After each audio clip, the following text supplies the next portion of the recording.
Welcome to the Tech Egg. Don't get scrambled. Enjoy the video. In this video, I will show how to draw an old Porsche 911.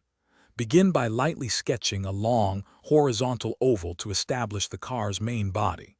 Next, place 2 circles for the wheels, ensuring they are evenly spaced and aligned with the oval's bottom edge.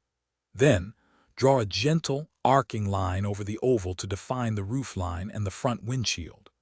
This foundational shape is crucial for capturing the classic silhouette.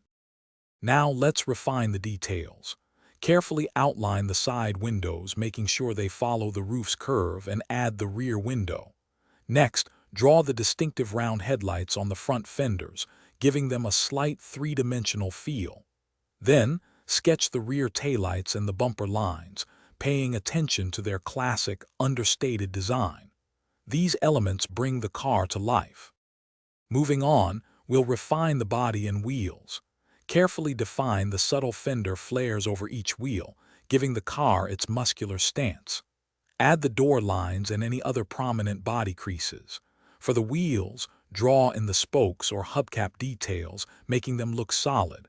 Don't forget to include the small side mirrors and the classic door handles. These details enhance realism. For the final touches, we'll add shading to give your drawing depth.